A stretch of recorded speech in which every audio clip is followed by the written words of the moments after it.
Welcome back to the channel, family. So excited today. We're gonna tackle a Creole classic, baby. We are gonna have crawfish étouffée with blackened fish on top of dirty rice. Come on, it doesn't get better than that, baby. First things first, let's chop up these vegetables. Our bell pepper, our onion. We're gonna chop up a little beef and chicken sausage. Now, usually you use andouille sausage, all right, but we're using chicken and beef sausage today. Brown our ground beef. Let our onions, bell pepper, and sausage saute in a pan.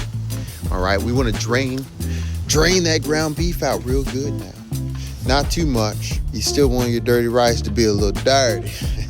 Once you got your rice all measured out, you want to throw that into the same pot that you browned your beef in, along with your chicken broth. Now, this time I use chicken broth. I think next time I'm gonna use beef broth, make it a little bit more hearty in my dirty rice. It still came out good, don't get me wrong. Now, you want to add everything in there all at once: your bell pepper, your onion, your sausage, and your uncooked rice. Put it all in there together. I didn't even wash the rice, but I washed these dishes. Put it all in there, let it simmer for a good 25 minutes.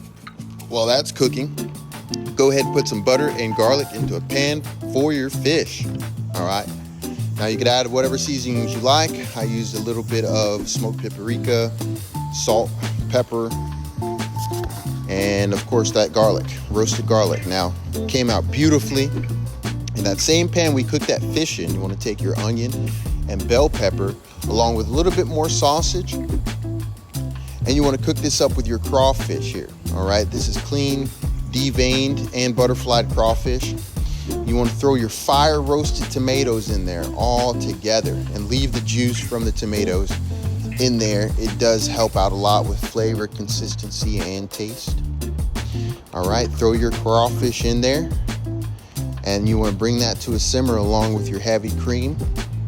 If you're lactose intolerant, go for some oat milk or almond milk or cashew milk. Now you want to add a little bit of cheese. This time I use white cheese.